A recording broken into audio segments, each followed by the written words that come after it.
do Senhor Jesus, meus irmãos. Quantos irmãos estão chegando, se aproximando, se acomodando?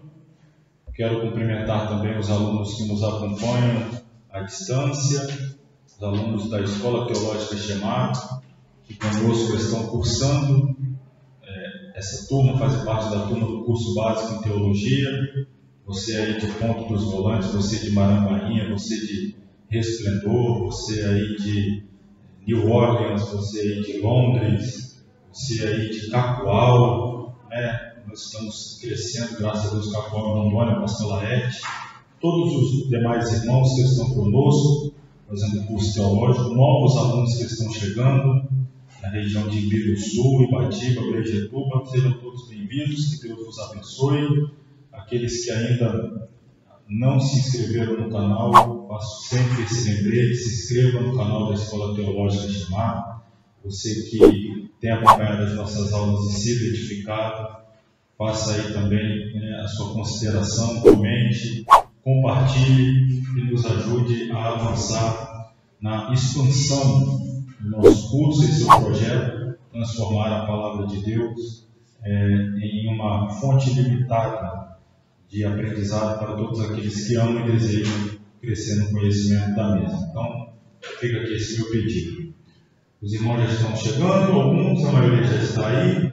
Vamos nos colocar sobre os pés, vamos fazer uma oração para oficialmente darmos início à nossa primeira aula do livro 6.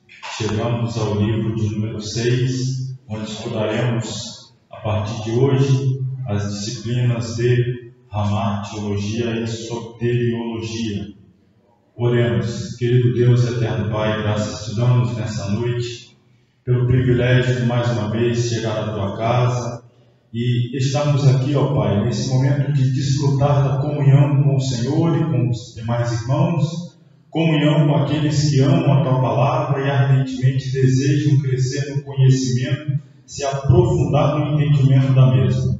Tem-nos sido, ó Pai, extraordinariamente prazeroso a cada sexta-feira nos reunir em torno da tua palavra e sairmos daqui alimentados, fortalecidos e edificados pelas revelações que, por intermédio do teu Espírito, têm sido compartilhadas conosco.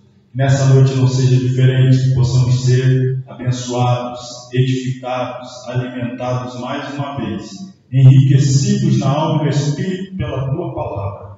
Abençoe este meu irmão que está de longe nos acompanhando, bem como cada aluno aqui de perto, na nossa turma presencial em Barra Mares, que todos nós sejamos alcançados pela tua graça mais uma vez na noite deste dia, no nome de Jesus oramos. Amém. Você que já pegou aí o seu exemplar do livro 6, todo início de módulo, todo início de livro, nós gostamos de fazer uma apresentação do conteúdo que nós iremos abordar ao longo das semanas que se seguirão. Acreditamos que ficaremos também 5 semanas estudando este livro, 2 semanas estudando a primeira parte, Ramá, Teologia, 3 semanas estudando a segunda parte, Soteriologia. Então, abra aí o seu material, seu livro, na página 5. Aqui está a introdução da primeira parte, que é a Ramá, Teologia. Temos aí, além da introdução, o assunto que estudaremos hoje, capítulo 1, o que é pecado. O segundo capítulo nós veremos acerca da origem do pecado no universo. E o capítulo 3 nós vamos entender um pouco mais sobre a transmissão do pecado. O pecado é mais transmissível, irmão, do que o coronavírus, viu? Não adianta máscara, o álcool gel, passa, viu? O pecado.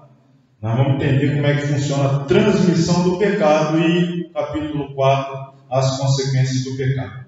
Antes de ler o sumário, não vou fazer agora a leitura do sumário da segunda parte, mas eu quero te convidar aí a que você olhe na última página, aliás, a penúltima, 59, eu coloquei aí até para ajudar no seu acompanhamento dos módulos que vamos estudar, você vai encontrar aí essa grade curricular, né? A primeira parte e a segunda parte da grade curricular. Para que observe, né? Parece que começamos ontem, já se foram aí bibliologia, teontologia, cristologia, pneumatologia, antropologia, angelologia, e estamos aí hoje, você está acompanhando aí? Marcadinho, né? Destacado agora o 6, a martiologia e soteriologia. Mais 2 livros à frente, terminaremos aí a metade. Após estudar eclesiologia e escatologia, e vamos para a segunda metade, Pentateuco, História dos Poetas, Profetas Maiores e Menores, Evangelhos e Atos, Epístolas e o livro do Apocalipse. Só para os irmãos perceberem a nossa evolução. Parece que não estamos avançando, mas o tempo tem corrido. E isso, de certa forma, é favorável a nós que estamos estudando a Palavra de Deus. Vamos lá então, página 6, a martiologia, introdução. Texto áureo que me vale aí para esta parte da teologia sistemática é o texto de Romanos 3, 23. Porque todos pecaram e destituídos estão da glória de Deus.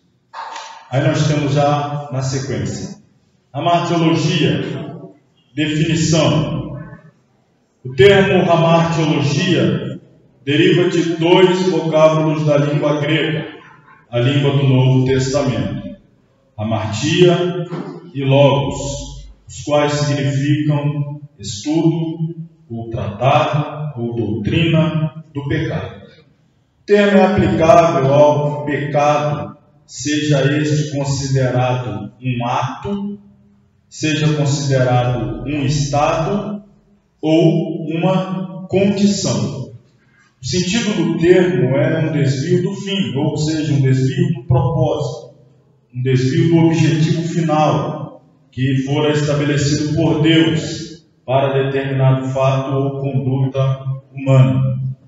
Dá uma olhada aqui ainda antes de prosseguirmos. Talvez não esteja muito fácil de visualizar, as cores aí talvez não ajudem muito, mas temos aqui ainda a explicação etimológica. A martiologia é a junção de 2 palavras gregas. Aqui estão elas, hamartia mais logia, ou seja, o estudo acerca do pecado. Estudar a hamartiologia é conhecer de perto o dogmatis hamartias, o decreto, o dogma do pecado. Entendermos como essa instituição chamada pecado tem afetado a humanidade desde os primórdios, tem sido a causa e a razão de todos os males, né, da esfera humana, e por que não dizer também males que iniciaram já na esfera angelical. Nós vamos nos reportar a este assunto no capítulo que logo estudaremos, quando tratarmos da origem do pecado no universo. Então, estudar a martiologia significa penetrar nos domínios da maior tragédia da humanidade, o pecado de Adão. Eu sei que às vezes é difícil nós, vamos dizer assim, considerarmos ou mensurarmos, a gente ter uma noção, questão de medida, né? Estou falando aqui de mensurar. É difícil mensurar o tamanho da tragédia que foi o pecado de Adão, mas sem dúvida foi a maior tragédia da história humana.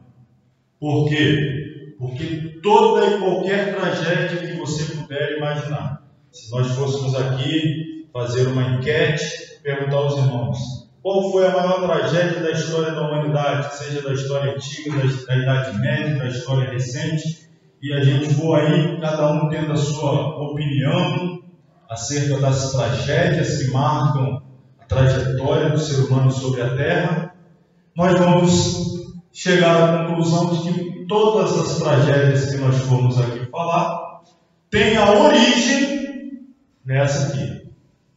Essa é a origem de todas as outras. A perda da comunhão perfeita do homem com Deus é a origem de todas as demais tragédias. O afastamento do homem da presença perfeita de Deus é a causa de todas as demais tragédias que pudermos imaginar. Então, o pecado, ele pode, e não apenas pode, ele também deve ser classificado como a maior tragédia da história, a insensatez de Adão, o maior golpe de Satanás e a primeira grande vitória do diabo. Óbvio que o diabo é um derrotado. Óbvio que a guerra que ele está lutando já está perdida. As profecias dão conta de nos antecipar qual será o final dele. Mas até terminar a guerra, ele tem conseguido vencer algumas batalhas contra a humanidade. E começou vencendo lá no Éden. Ele teve uma grande vitória, sem dúvida, uma grande vitória sobre Adão. E vem tendo algumas vitórias na sua guerra contra a obra-prima da criação de Deus, o ser humano. Então nós vamos também entender um pouco melhor sobre isso daí. Antes de falar de reflexos imediatos, deixa eu voltar aqui para o nosso material, depois eu sigo ali. A questão do mal. A questão do mal é tratada na Bíblia a partir do relato do livro do Gênesis sobre a queda do homem.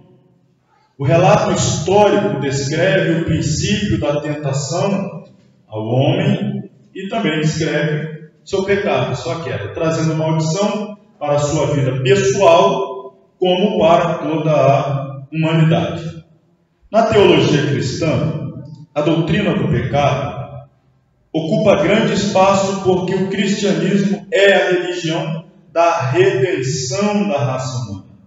De todas as doutrinas bíblicas, 3 delas são de vasta amplitude. Teologia, ou seja, teologia própria, que chamamos de teontologia, doutrina de Deus. A hamartiologia, que é a que estamos estudando, e a soteriologia, que na sequência estudaremos. Por quê? Porque tratam de Deus, do pecado e da redenção. Existe uma inter-relação entre essas 3 doutrinas. É impossível tratar do pecado sem mencionar a redenção do pecador e, naturalmente, a sua relação com a fonte da salvação ou da redenção, que é o próprio Deus. Por este motivo, neste livro, nessa apostila, estudaremos de forma integrada essas 2 importantes doutrinas, a martirologia e soteriologia, para um entendimento mais amplo do plano divino para a salvação da humanidade. Ora, o cristianismo é a história da redenção, do resgate do homem, por meio do Filho de Deus, o Senhor Jesus Cristo. O Evangelho, para que ele seja plenamente entendido, isso é importante, irmãos, porque às vezes há uma certa relutância, há uma certa, vamos dizer assim, há um certo cisma de muitos de nós cristãos com o Antigo Testamento. Nós somos um pouco assim arredios em relação ao Antigo Testamento. Nós preferimos o Novo Testamento, porque nós dizemos assim, o Novo Testamento é o Evangelho, é a mensagem da salvação. Sim, é verdade. Mas o que precisamos compreender é que para a mensagem da salvação ter maior efeito, ter maior amplitude da sua, maior abrangência do seu efeito, nós precisamos entender, antes de tudo, a necessidade, o porquê da necessidade da redenção. O porquê da necessidade do resgate, o porquê da necessidade da boa nova, do Evangelho, que é a redenção do homem. E aí então a antiga aliança, o Antigo Testamento mostra, entre tantas coisas, entre tantas histórias do povo de Deus, entre tantas, enfim, profecias, livros históricos, poéticos, etc., mas mostra exatamente a sucessão de ruínas, a sequência de quedas, de falhas, de erros, de um povo que tenta se salvar, mesmo que fosse escorado na sua autojustiça, baseado na lei, tentando se autojustificar, baseando-se na lei. Então o Antigo Testamento vai mostrar que isso só os levou à ruína. O homem não conseguiu, por mais que tentou, os melhores que passaram pela história bíblica, no Antigo Testamento, nós vamos apontar erros dele. A gente pensar, grande herói da fé, Abraão, pai da fé. Vamos apontar erros, Isaac, Jacó, e vai por aí, afora, Moisés, etc., os profetas. A gente sempre vai encontrar falhas, a gente sempre vai encontrar equívocos. E o Evangelho vem mostrando então que o homem não poderia se salvar confiando em si mesmo. Precisava, dependia, carecia de um Salvador. Então, a ramartiologia, a doutrina do pecado, ela mostra para nós de uma forma clara, evidente, a nossa necessidade de um Salvador. Por isso é importante, porque para que o Evangelho volte onde eu iniciei essa reflexão, para que haja uma abrangência no entendimento do Evangelho, primeiro a pessoa precisa entender o quão perdida ela está e o quão incapaz ela é de resolver a sua própria situação. Ela precisa ter consciência de que ela está perdida e de que ela não tem condição de resolver a sua situação. E aí entra a boa notícia. Mas existe um Salvador que veio até você para te resgatar, te tirar do poço que você se meteu por causa dos seus pecados, te arrancar da lama que você se enfiou por causa dos seus erros, dos quais você não conseguiria sair pelas suas próprias forças. Mas Deus enviou o seu Filho para nos resgatar dessa condição. Estudar a martirologia, então, é entender a nossa necessidade de Deus. É nos aprofundar na compreensão da nossa necessidade de Deus. Então, vamos refletir, vamos aqui ainda pontuar alguns reflexos imediatos do pecado. O pecado gerou algumas consequências imediatas, logo após ter sido praticado. Vamos ver algumas consequências. Convivência com 3 tipos de morte. Qual a primeira morte que se experimenta após ter contato com o pecado? A morte espiritual. Consequentemente, a outra morte é a morte física. E, finalmente, a morte espiritual eterna, ou também morte eterna. Então, nós temos aqui os 3 tipos de morte. Deus disse que Adão, no dia que pecasse, ou seja, no dia que desobedecesse, comendo do fruto que não deveria comer, certamente morrerás. E aconteceu isso aqui, a primeira morte, a morte espiritual. Ele entrou em contagem regressiva para a morte física.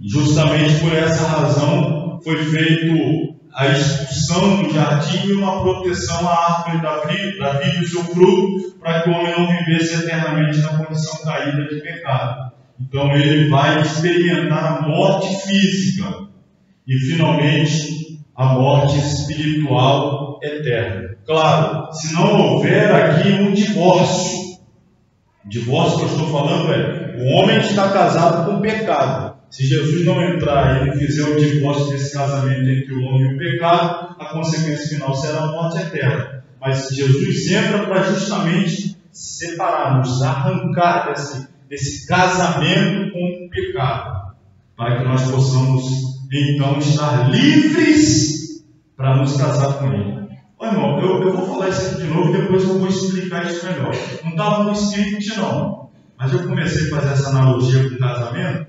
Vou falar de novo para você entender e depois eu vou explicar com profundidade isso aqui. Nós estávamos casados com o pecado. E esse casamento com o pecado não ia ser a lua de mel aqui, morte eterna. Jesus, ele operou o divórcio. Ele entrou para... Mas Jesus, sim, você vai entender como é que isso aconteceu, esse rompimento. Para então nós estarmos livres para nos casar com Ele. Depois eu vou falar melhor isso aqui. Ainda consequências, afastamento de Deus. E a outra consequência imediata do pecado, a terra entra em estado de maldição. A terra torna-se amaldiçoada por causa do pecado. Bom, eu ia falar depois, mas eu vou falar agora para não perder o fio da meada. Já que a gente está falando desse negócio aí de casamento, não estava no script, mas entrou essa analogia. Quem trouxe a Bíblia aí?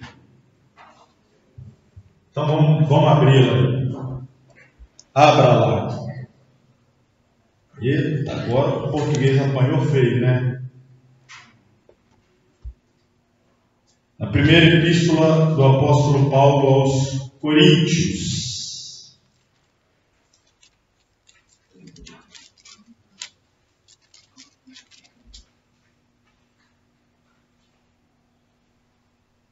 Capítulo de número 7.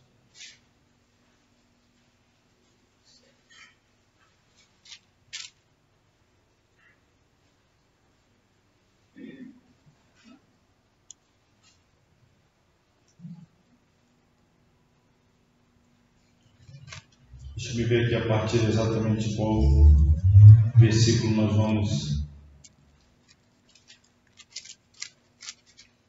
1 Coríntios, capítulo 7.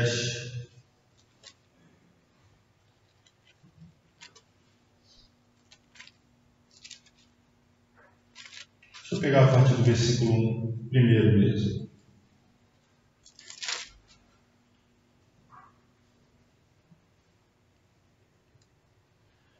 Ora, quanto às coisas que me escrevestes, bom seria que o homem não tocasse em mulher, mas por causa da prostituição, cada um tem a sua própria mulher e cada um tem o seu próprio marido. O marido paga a mulher devido à benevolência e da mesma sorte a mulher ao marido. A mulher não tem poder sobre o seu próprio corpo, mas tem o marido. E também da mesma maneira, o marido não tem poder sobre o seu próprio corpo, mas tem a mulher. Não vos defraudeis um ao outro, senão consentimento mútuo por algum tempo, para vos aplicardes à oração e depois vos juntai-vos outra vez, para que Satanás vos não tente pela vossa incontinência. Digo, porém, isso como que por permissão e não por mandamento, porque quereria que todos os homens fossem como eu mesmo, mas cada um tem de Deus o seu próprio dom, um de uma maneira e o outro de outra. Digo, porém, aos solteiros, às viúvas, que lhes é bom se ficarem como eu, ou seja, estava só. Mas se não podem conter-se, casem-se, porque é melhor casar do que abrasar-se. Todavia, aos casados mando, não eu, mas o Senhor, que a mulher se não aparte do marido. Se, porém, se apartar, que fique sem casar, ou que se reconcilie com o marido, e que o marido não deixe a mulher. É aqui, por enquanto. Está falando sobre casamento. Está falando sobre a união. Depois que Paulo ele orienta acerca da importância do relacionamento entre o marido, a mulher e o seu marido, uma união que é estabelecida por Deus, firmada por Deus, e a fidelidade, a intimidade que deve haver entre ambos. Ele vai deixar claro também que um está ligado ao outro, e assim deve continuar, até que a morte separe um do outro. Só a morte tem poder de separar um do outro. Enquanto não houver a morte para fazer esta separação, deixando um dos cônjuges livres para um novo relacionamento, eles devem viver em harmonia, intimidade e comunhão. Aí eu fiz a analogia aqui com o pecado. É que nós estávamos casados com o pecado.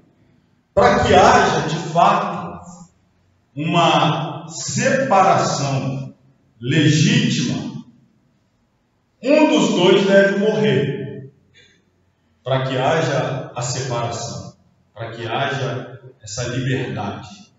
Então, qual é a proposta do Evangelho para o ser humano que está preso, casado com o pecado? Para que ele seja livre do pecado, ele deve morrer. Morrer para o mundo, morrer para o pecado. Quando ele morre, ele está livre, porque a morte tem o poder de separar. A morte tem esse poder de separar. Então, depois da morte, para o pecado, tornando-nos livres para nos casar, então, com Jesus, para termos agora intimidade com Ele, para termos comunhão com Ele. Então, se nós não morremos para o pecado, não podemos ter comunhão com Cristo. Porque só a morte é que nos livra do primeiro casamento para nos dar a possibilidade de um novo casamento. Fazendo essa analogia, eu comecei a fazê-la aqui, então fui adiante. Para que a gente consiga vencer a escravidão do pecado, o caminho é morrer para o mundo, para cá, para o pecado, para estar livre, para nos relacionarmos com Deus. Então a ramartiologia, ela mostra isso. O pecado, ele vem para nos matar, mas matar eternamente, alienando-nos eternamente da presença de Deus.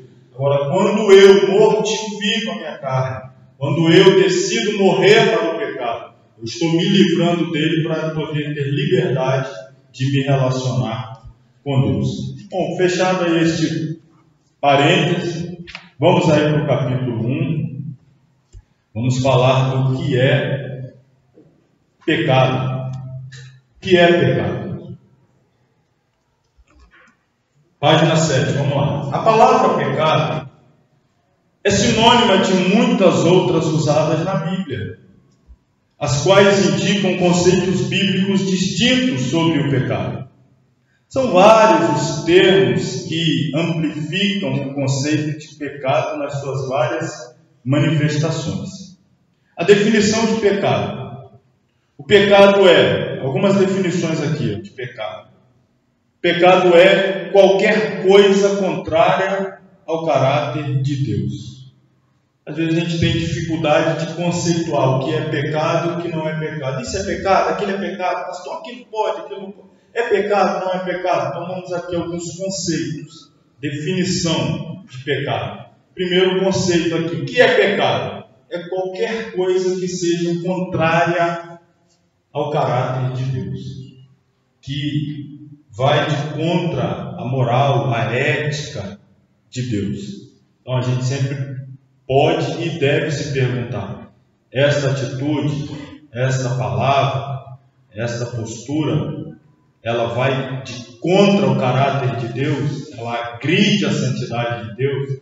Ela confronta a ética, a moral de Deus? Se a resposta é sim, é pecado. Olha que definição outra interessante. Pecado é egoísmo. Parece um conceito tão simplório, né? De fato é uma definição frequente, é bíblica, porém, de certa forma, incompleta e insuficiente. Mas vamos analisar o que é o egoísmo. Ego é o eu. Tudo que tem esse sufixo ismo, às vezes leva para o lado até de doença, de obsessão. Então, quando eu falo de egoísmo, é a obsessão pelo eu, priorização do eu. Primeiro pecado, se nós formos analisar lá no Éden, o que foi colocado para Eva pela serpente ali, ludibriando-a, é que Deus não estava interessado no bem dela, e Deus estava mentindo para ela. A gente falou disso semana passada, eu vou falar de novo daqui a pouco. Mas o que a serpente quis fazer Eva pensar é que Deus não queria tão bem para ela quanto ela achava que Deus queria. E fez ela pensar: olha, se você transgredir a lei de Deus, isso vai te fazer bem. Você vai ter seus olhos abertos. Você será como Deus. Isso vai contribuir para o seu crescimento, para o seu avanço, para o seu desenvolvimento. Você não tem nada a ganhar continuando assim. Agora você tem muito a ganhar contrariando a vontade de Deus. Aí onde é que entra o egoísmo? É deixar de lado Deus e assumir uma postura onde só se pensa no eu. Enquanto a proposta do Evangelho é sacrificar o eu para a glória de Deus, o pecado é justamente deixar Deus de lado para buscar a satisfação do eu. Então, pecado, às vezes, é quando a gente coloca Deus de lado para buscar a satisfação do eu. A gente faz alguma coisa onde Deus não pode participar. Então a gente tem que excluir Deus e a gente prioriza o eu, egoísmo, pecado. Pecado é transgressão da lei. Também é uma definição bíblica, porém insuficiente. Por quê? A não ser que o conceito de lei seja estendido de modo que compreenda todo o caráter de Deus. Claro, a gente não pode falar assim que o pecado é transgressão da lei, a gente precisa definir a lei. Se é a lei de Deus, ok, o pecado é transgressão da lei de Deus. Se estamos falando de leis humanas, tem coisas que, em transgredindo a lei humana, não se configura em pecado, mas é pecado. Mas que a lei permite, tem coisas que a lei até incentiva, a lei humana, mas contraria a lei de Deus. Então, o pecado é a transgressão da lei. Que lei? A lei de Deus, a vontade de Deus, a palavra de Deus. Ainda Leibson, um teólogo, famoso teólogo, para ele o pecado, no sentido mais lato, mais restrito do termo, é um estado da alma ou da personalidade. Ele ainda acrescenta dizendo mais, dizendo que incluímos nessa definição os resultados deste estado, isto é, os atos pecaminosos. Então, perceba, às vezes nós temos como pecado os atos pecaminosos. Leibson diz que o pecado é algo que está antes do ato, que é o estado da alma, da personalidade e depois os atos. Tem aquela coisa que você tem vontade de fazer e não faz, aí você não é pecado, eu fiquei só na vontade. Mas essa vontade contaminou a sua alma, corroeu a sua alma. Às vezes provoca as tais raízes de amargura, te corrói por dentro, te consome. Então, não foi praticado, não se tornou um ato. Mas como já maculou a sua alma, para além disso, ele já chama isso de pecado. Por quê? Porque tem a ver com o estado da alma, da personalidade e também os resultados, isto é, as ações, os atos pecaminosos. Para ele, então, o pecado é um estado mau da alma e o que mais? As suas manifestações. Este conceito falha ao deixar de mencionar Deus, na definição contra quem o pecado é cometido. Mas ele tem um conceito mais ampliado também. É o estado mau da alma, os pensamentos maus, os sentimentos maus, as más vontades, que podem vir a se transformar em ação. Em alguns casos, podem até não vir a se transformar em ação. Mas como já maculou a alma, já se configura pecado. Ainda outro teólogo, vamos falar de mais alguns teólogos aqui que trouxeram interessantes definições de pecado. David T. Corner afirma que pecado é rebelião contra a vontade de Deus. Ainda um outro teólogo famoso, Louis Berkhoff, tem uma definição mais completa. Ele diz o seguinte: pecado é falta de conformidade com a lei moral de Deus, seja em ato, em disposição ou estado. Pecado é um mal moral que consiste em ação, omissão ou estado contrário a qualquer lei de Deus dada às suas criaturas racionais. Então nós temos aqui um outro conceito de pecado. A gente tem que ir com calma, pontuando, pensando, refletindo. A gente sempre questiona, isso é pecado, não é? Então olha aqui, vamos de novo. O que é pecado aqui? O que Louis Berkhoff diz? Não que seja mais interessante. Ele é um teólogo, ele está explicando o que a Bíblia diz. Ele está traduzindo em umas palavras mais próprias ao nosso vocabulário, ao dia a dia, o que a Bíblia ensina. Então ele diz, é falta de conformidade com a lei moral de Deus. Se não está conforme, se não está de acordo, mais uma vez, voltamos àquele conceito, se não se enquadra na lei moral de Deus, se não se encaixa dentro dos princípios morais de Deus, seja ato, disposição, estado, é pecado. Pecado é então um mal moral. É importante isso porque isso agride, irmãos, isto colide, isto confronta-nos lá no interior. Tem a ver com mal moral, está lá dentro. Má índole, más intenções, até a personalidade ruim. Isto é o normal, tá? Isso não é o anormal. Isto é o normal. O ser humano, normalmente, naturalmente, nasce com essas inclinações más. É o que ele traz do DNA. Ele traz as inclinações corruptas. Ele é inclinado para o mal. Isso, irmãos, né? Parece assim, até que eu estou falando absurdo, mas vamos assim para alguns exemplos práticos bem simples. Uma criança que ainda não atingiu sequer capacidade de razão, de compreensão, de discernimento, ela já tem inclinação para o mal. Ela já gosta de beliscar, ela já gosta de morder, ela já gosta de bater. Se você falar que não, é que ela gosta mesmo. Se ela perceber que te irritou, é que ela faz mais. Não pode, faz de novo. Não pode, faz. Já falei, menino, que não pode. Aí quem faz mais mesmo? É a inclinação, é aquilo ali. Está dentro dele. Você, menino, da onde você aprendeu isso? Não aprendi, eu nasci com isso. Isso veio de fábrica, isso não é acessório, isso não é opcional extra, não. Isso aqui vem de fábrica. Já nasce assim, inclinado, porque é errado. Então, e aí, claro, quando a pessoa cresce, vai cada vez mais externalizar essa condição má da sua alma, essa condição corrupta da sua personalidade, que foi corrompida lá no Éden, com a entrada do pecado, e vem se proliferando desde então. Só quando Jesus entra que a coisa começa a mudar. Só quando o Evangelho entra que a coisa começa a mudar. A vontade de fazer o errado continua, mas agora ela sabe que precisa se conter. Aí o egoísmo diz para ela atender a sua vontade.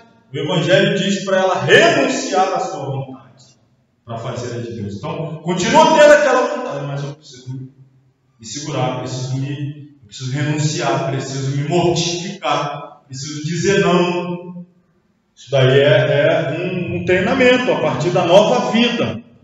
Mas pecado é assim. Pecado. Vamos aqui a alguns outros conceitos mais simples também que nós conhecemos bem. O significado de pecado. Originalmente, quando a gente fala pecado, qual é o conceito de pecado? Via de regra, as pessoas vão usar isso aqui que é o mais famoso. Errar o alvo. Porque o significado de hamartia, da hamartiologia, é justamente errar o alvo.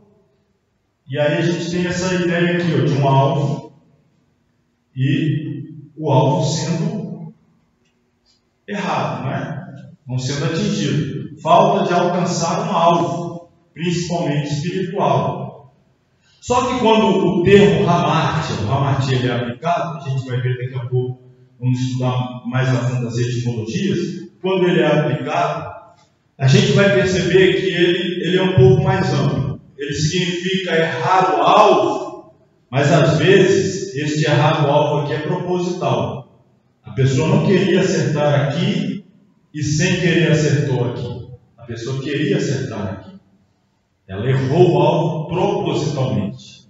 Ela atirou fora do alvo porque queria atirar fora do alvo.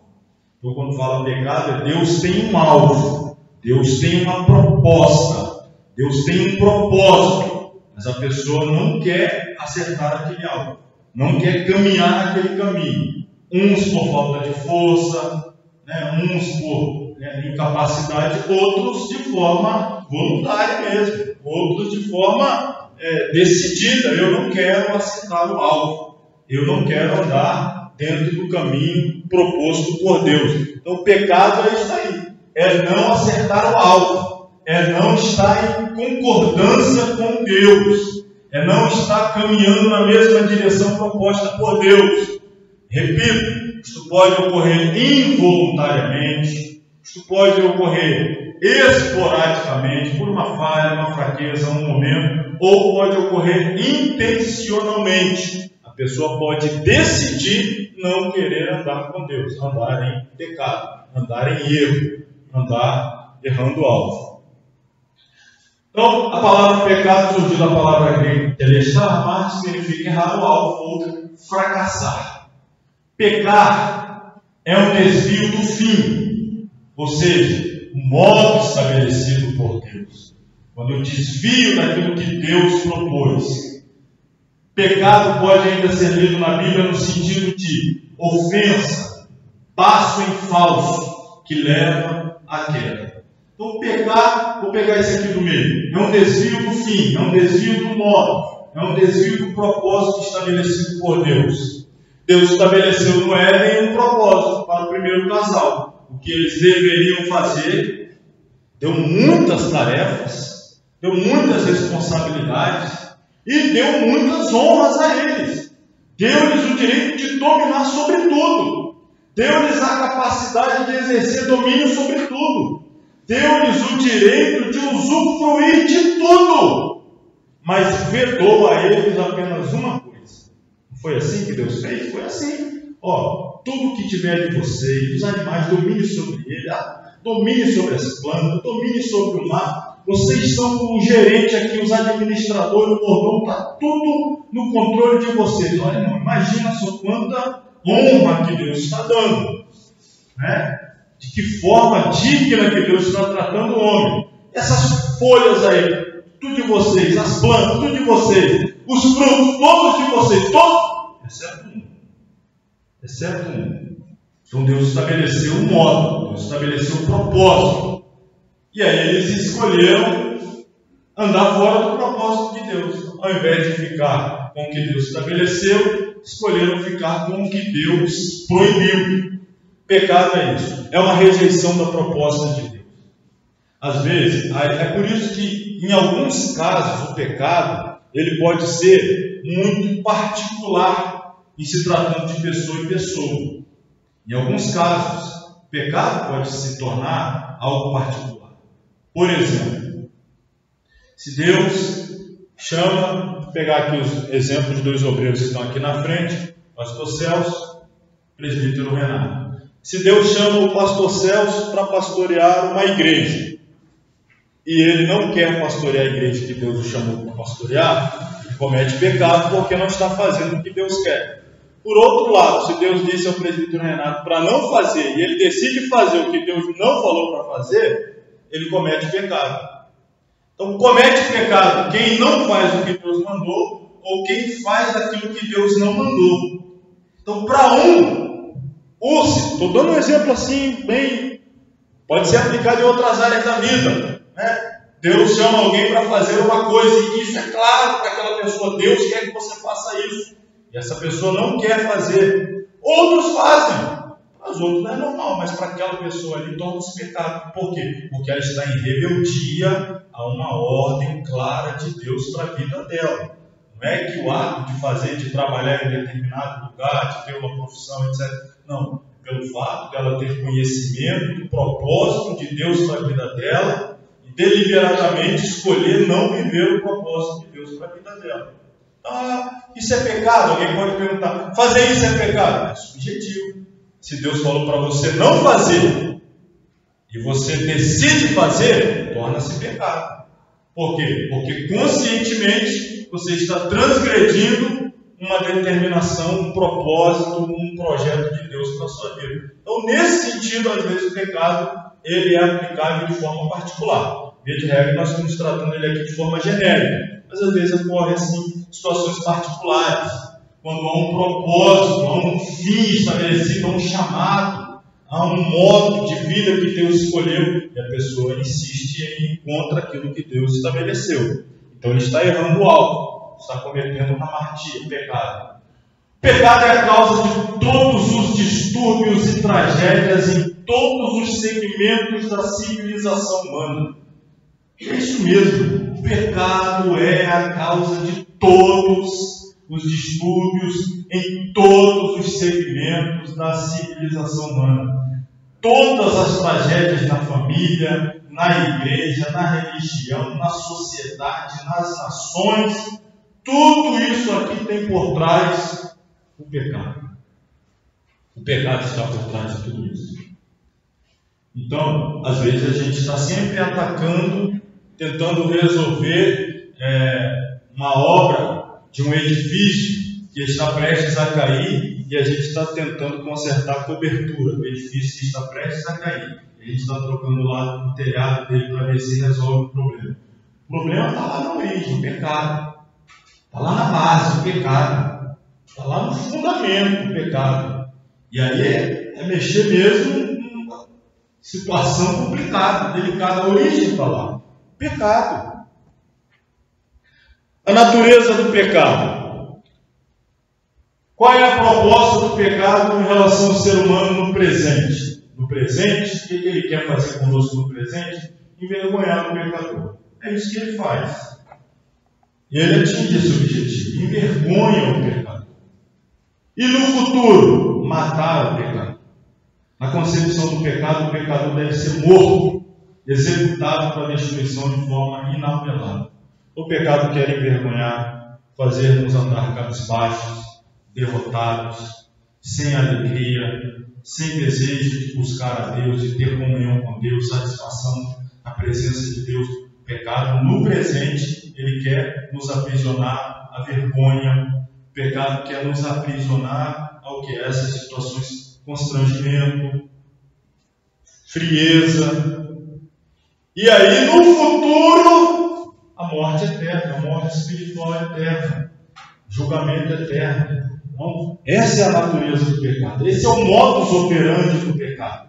Produzir vergonha, produzir humilhação no presente e morte definitiva no futuro. Então, segue aqui, vamos botar aqui alguns slides só para chamar a atenção. Pare com o pecado antes que ele te mate. Está aí o sinal vermelho para o pecado. O salário do pecado é o quê? É a morte. A recompensa para o pecado é a morte. Então, nota. Diante do pecado, portanto, o crente precisa e deve ser extremista, radical. Pecado e Satanás vivem em sistemas de cooperativa. Um coopera com o outro. Um coopera com o outro. Então, o crente precisa ser extremista, radical em relação ao pecado. Pecado zero. Vivo o quê? Vivo o lado santificado da vida. Isso aí é. E esse aqui? Esse está preocupado com o cisco mesmo no olho desse aqui, hein? E ri, né? Um cisco no teu olho. Isso aí.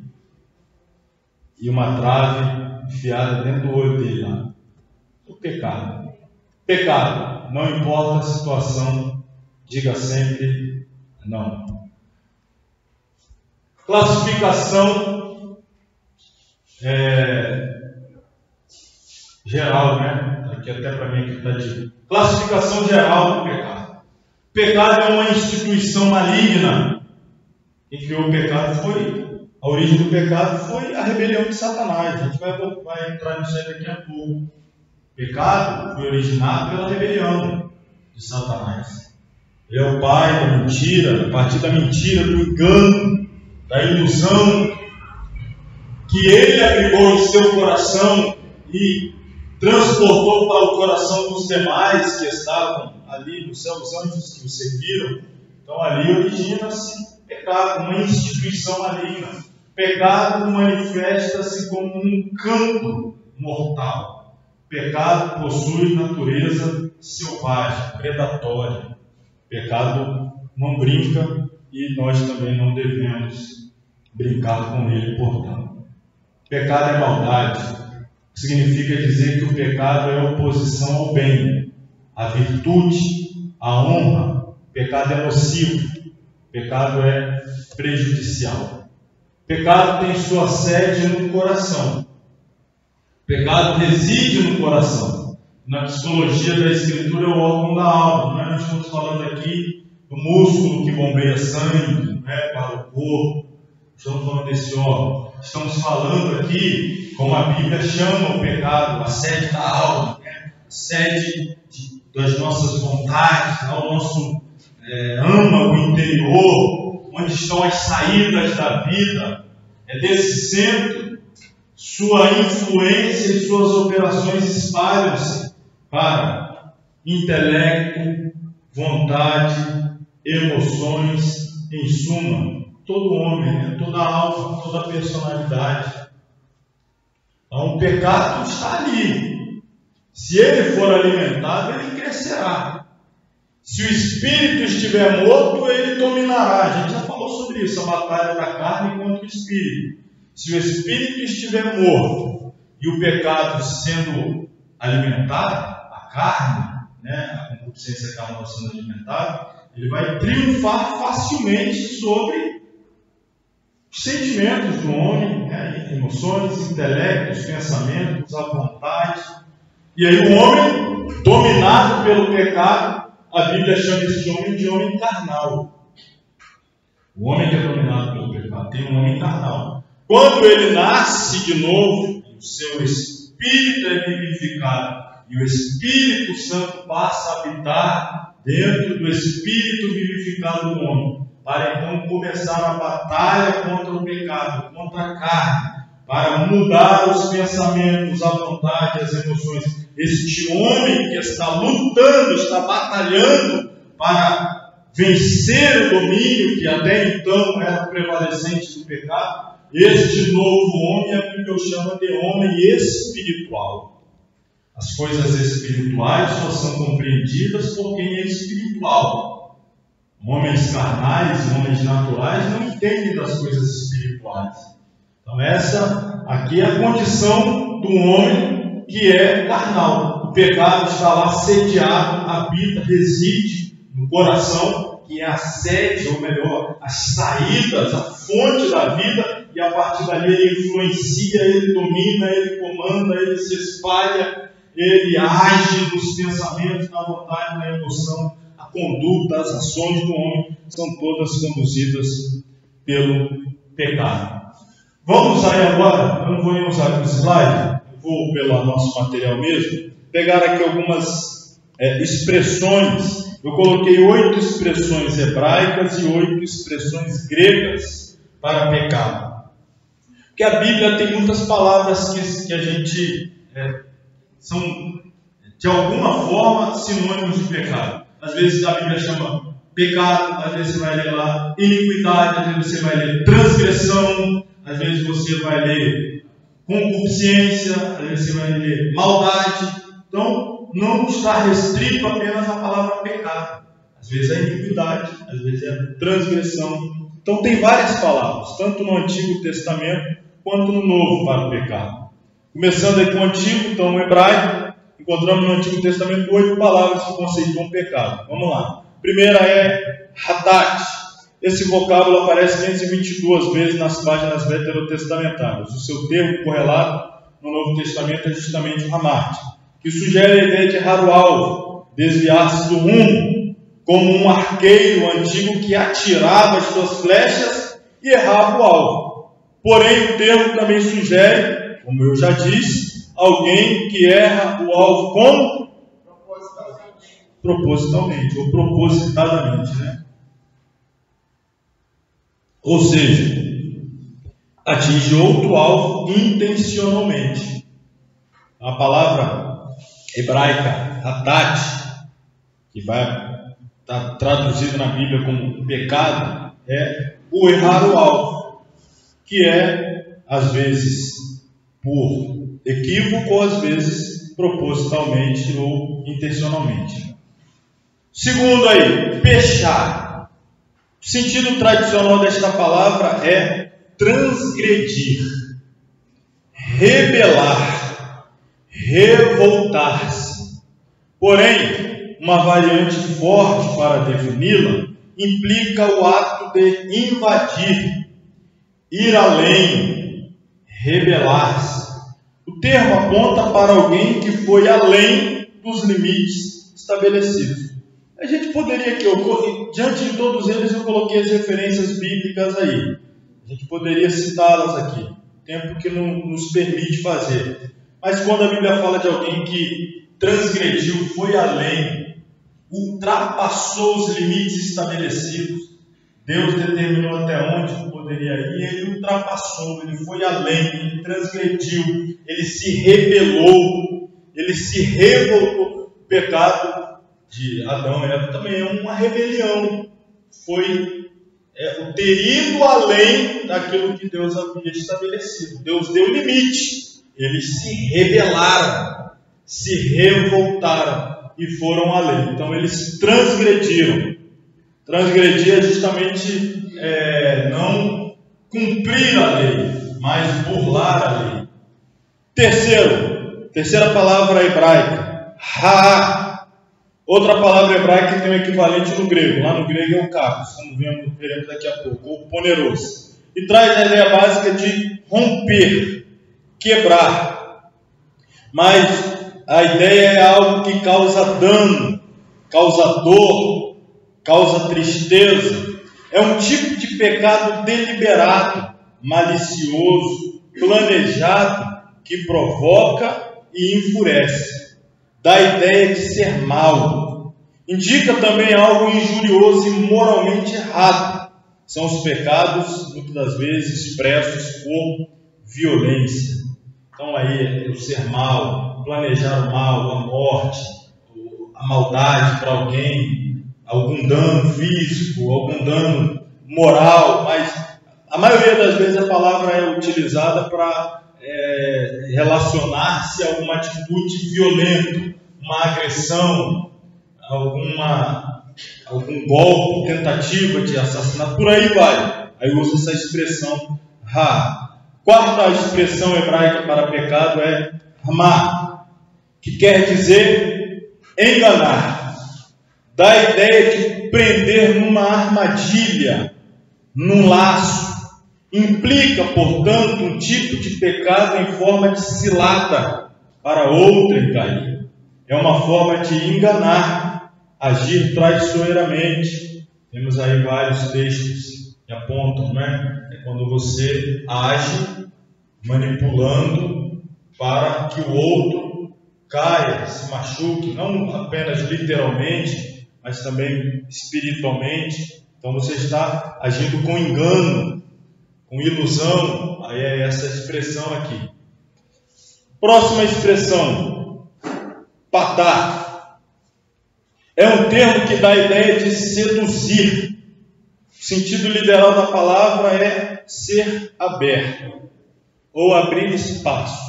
A gente diz na nossa linguagem, assim, no evangeliquez, da brecha, não é? Ser aberto, abrir espaço para o pecado ter livre curso.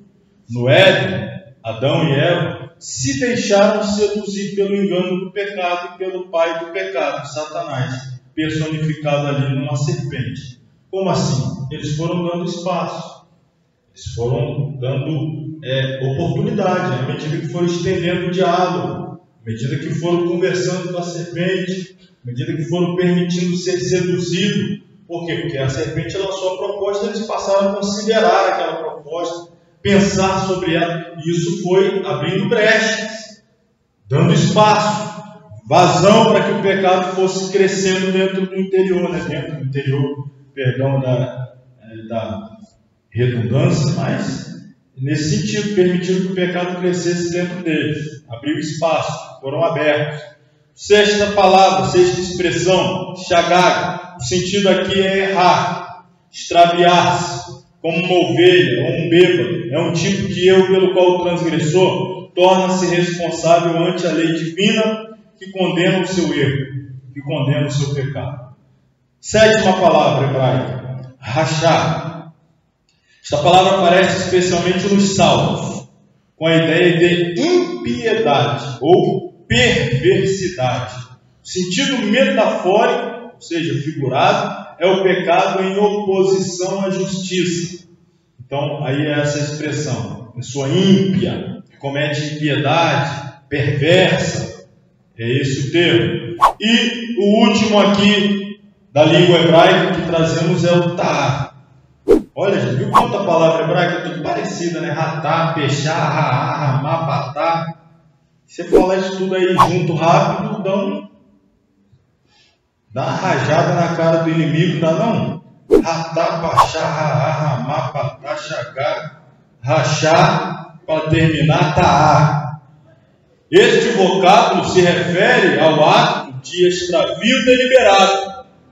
Não se trata de algo acidental, e sim algo que uma pessoa comete sem perceber o fruto negativo gerado pelos seus atos pecaminosos. Então, aí já é também um extravio deliberado. Vamos a essas palavras gregas, Novo Testamento. No Novo Testamento, no grego, a palavra pecado também tem vários sentidos. Alguns são correlatos com os termos hebraicos. Todos esses vocábulos do grego bíblico descrevem o pecado em seus vários aspectos. Vamos apresentar mais uma vez uma lista com 8. O primeiro deles, o mais conhecido, é o hamartia, ou hamartia.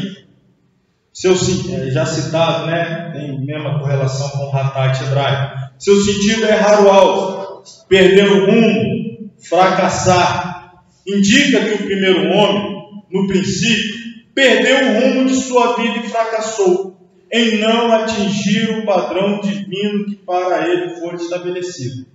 No Novo Testamento, os escritores usaram o termo hamartia para designar o pecado. Ainda que o sentido equivalente no Antigo Testamento seja de errar o alvo, nas páginas neotestamentárias, a palavra em apreço tem uma abrangência bem maior.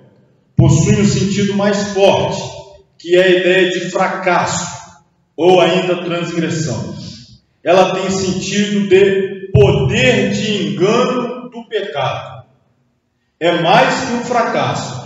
Trata-se de uma condição responsável ou uma característica que implica culpabilidade. Então, o termo grego aí para pecado, hamartia, ele é mais amplo. Além de significar errar o alvo, perder o rumo, fracassar, ele traz essa conotação de uma transgressão. Como eu disse, eu não mostrei o alvo, os erros do alvo, muitas das vezes é deliberado, é proposital, é o pecado de quem decide viver contra a lei de Deus, transgredindo deliberadamente a lei de Deus. Esse é o estado que a Bíblia diz da pessoa que decide viver fora da lei de Deus, dos planos de Deus, do projeto de Deus. A segunda palavra, adikia, denota injustiça, falta de integridade, como alguém que abandona o caminho original. Em sentido amplo, esse termo refere-se a qualquer conduta errada. Significa ainda agravo, ofensa feita a alguém.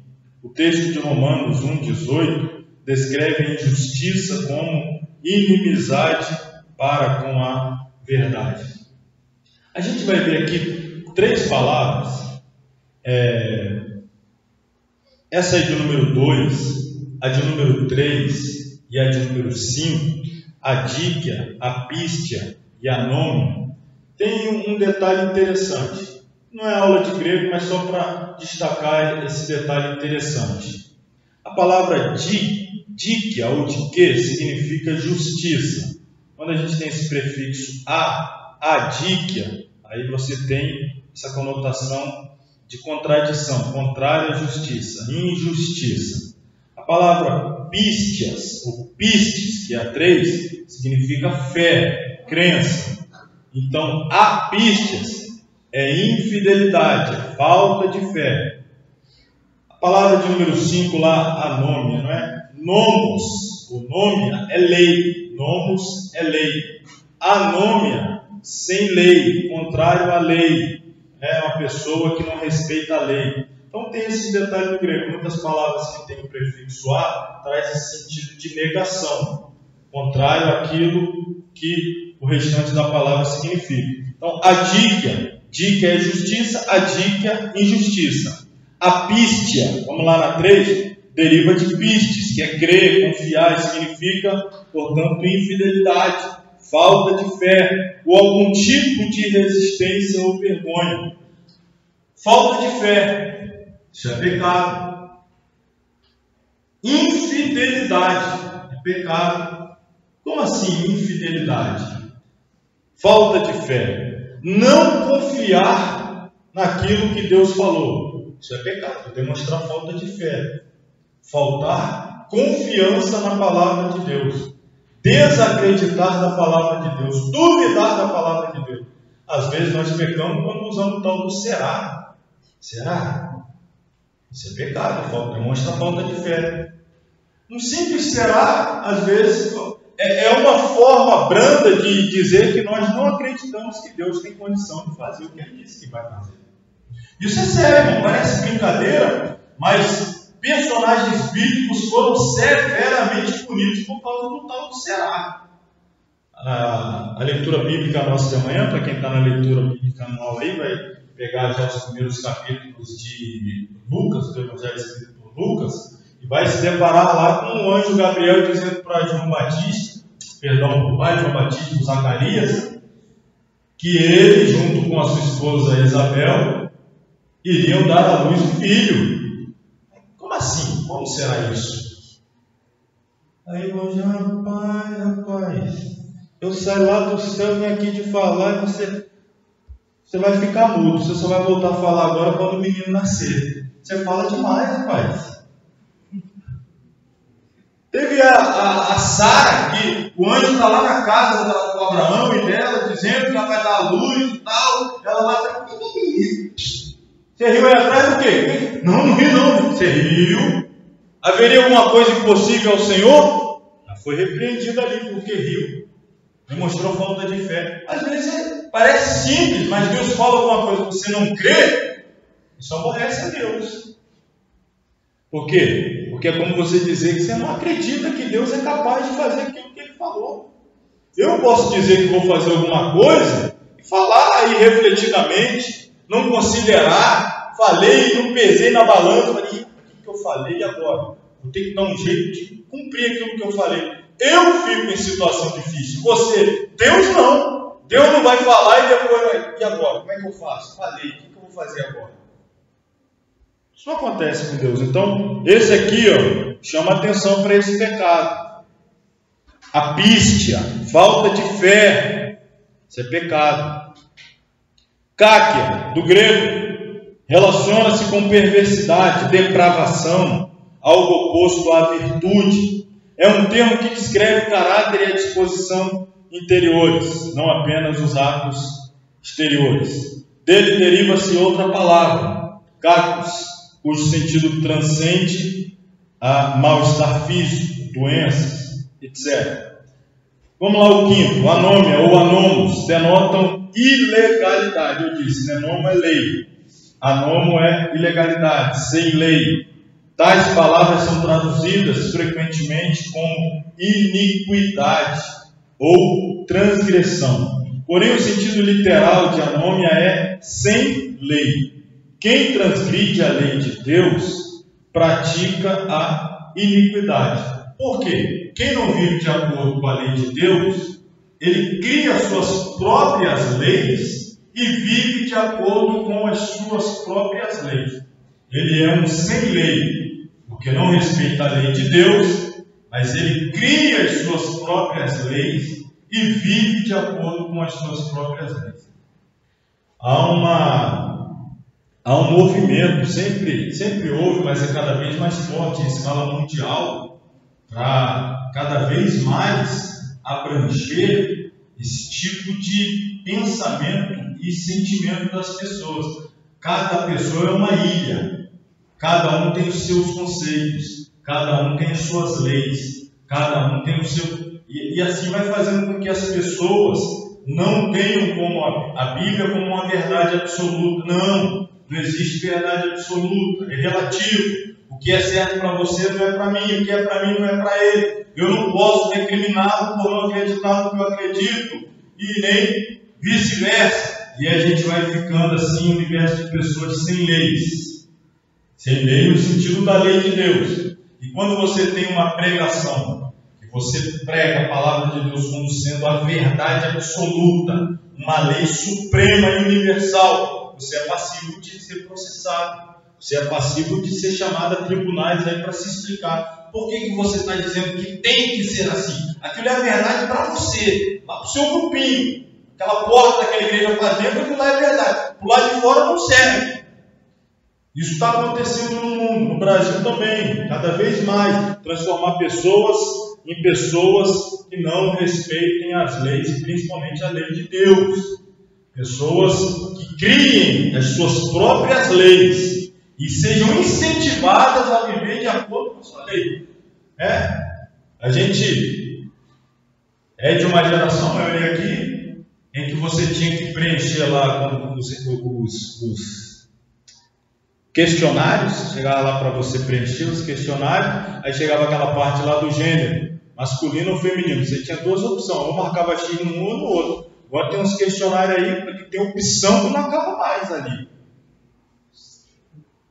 Um tempo atrás eu fui renovar eu fiz isso, um tempo atrás foi até no site da Polícia Federal, fui renovar o passaporte, fui preenchendo os campos, quando chegou lá no campo gênero, pensei, um ou outro aqui, quando eu cliquei e abri os campos, eu falei, meu Deus. Tem? O que você quiser, você quer ser o quê? O que você quiser ser, você escolhe, você que escolhe. E aí de quem falou alguma coisa que você escolheu para você. Você pode ser o que você quiser.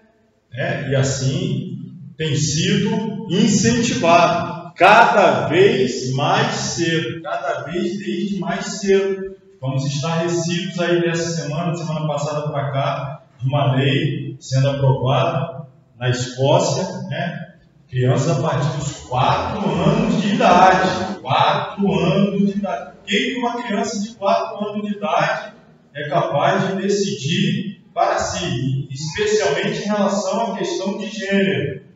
Mas na Escócia ela já pode. Isso é treinamento dentro do ambiente da sala de aula. Por enquanto não é para fora, dentro do ambiente. Ela pode decidir aqui você quer ser chamado como? Qual o nome social que você quer ter aqui? Você quer ser chamado menino, menina, você quer ter esse nome aqui? Não, lá para fora não. Aqui só entre nós, aqui só entre nós. Olha como é que começa. Com 4 anos de idade. Isso é um movimento que cresce no mundo, irmãos, infelizmente. Ou por outro lado, a gente poderia olhar com outros olhos e ter cada vez mais a certeza de que o arrebatamento se aproxima. Porque o mundo tem ficado cada vez mais insuportável para a permanência da igreja. A igreja ela é cada vez menos bem-vinda a essa terra. Glória a Deus por isso, porque o lar dela não é aqui. Logo, logo a igreja vai ser chamada ao seu verdadeiro lar, o céu. Sexta palavra, eptimia ou eptimia, significa desejo. Porém, é o contexto da palavra, quando nós lemos lá no Novo Testamento, que vai nos dar a indicação do caráter moral desse desejo. Se é simplesmente um desejo bom ou um desejo mau. Coisas como motivação, intenção, direção e relação revelarão o caráter moral de eptimia. De modo geral, o vocábulo quase sempre se identifica com algo negativo e pecaminoso.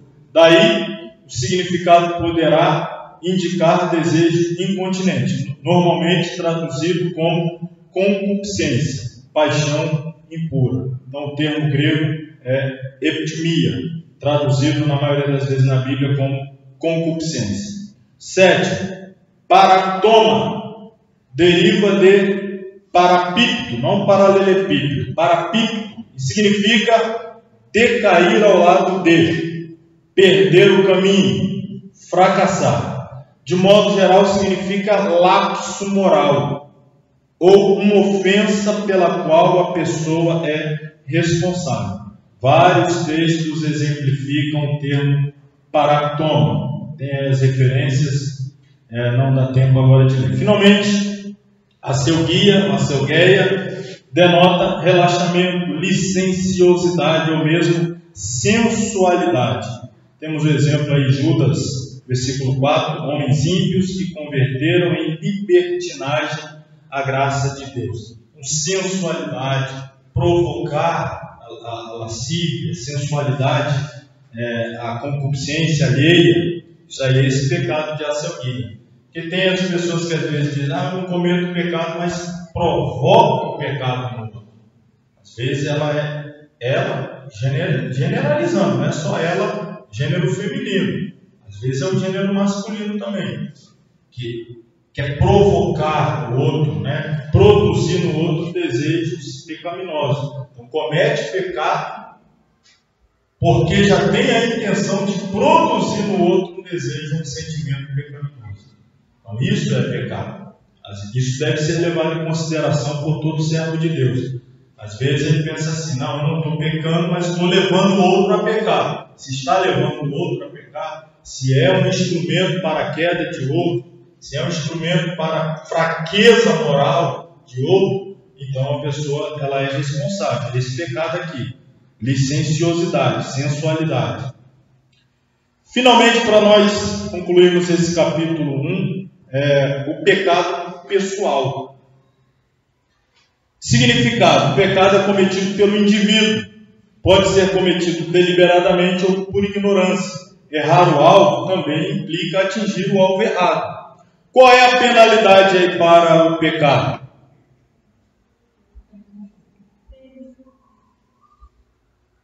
Olha lá, pode cair na prova isso aí. Qual é a penalidade?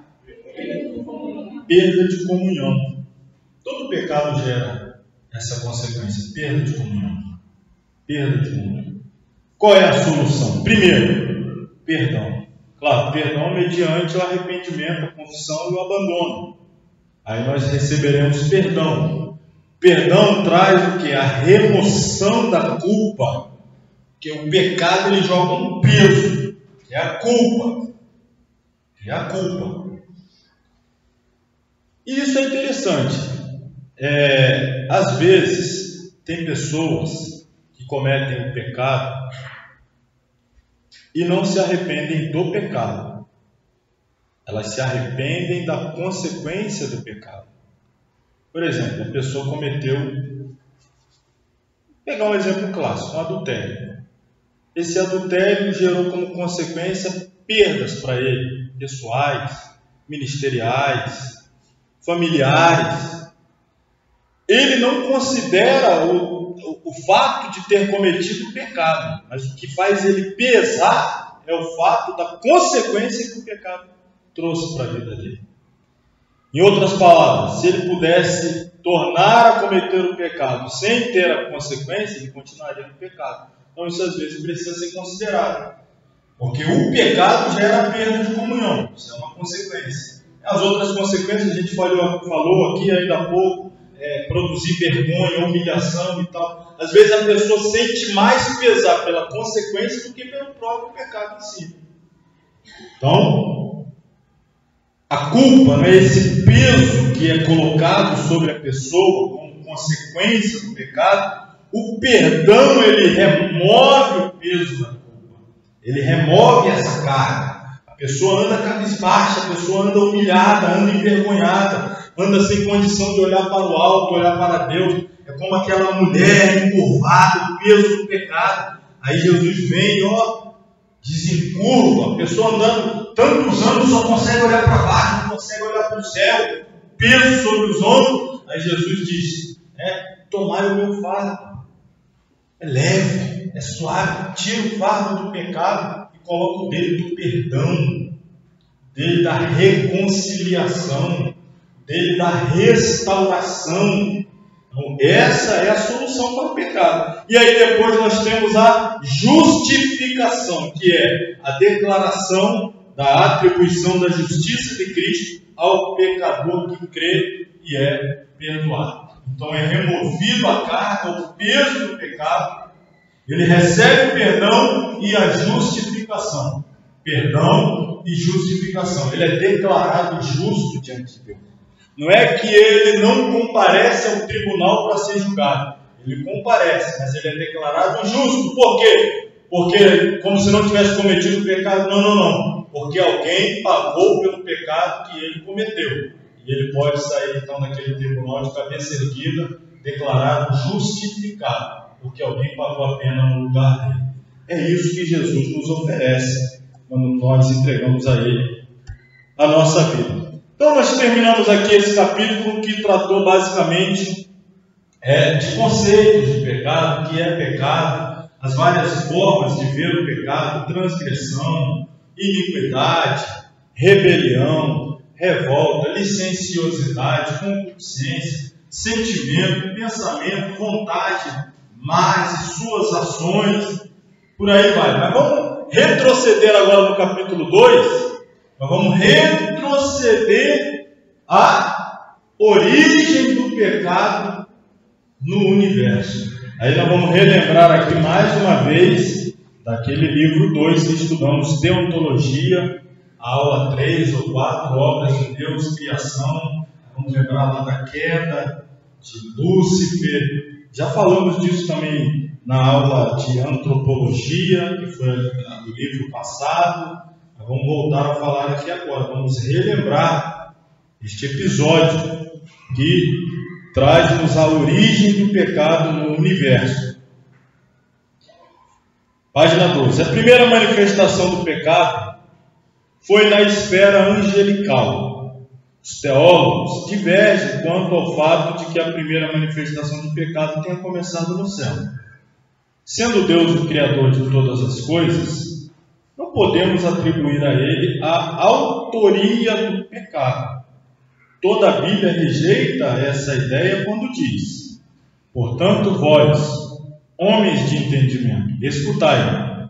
Longe de Deus esteja o praticar a maldade, e do Todo-Poderoso o cometer a perversidade.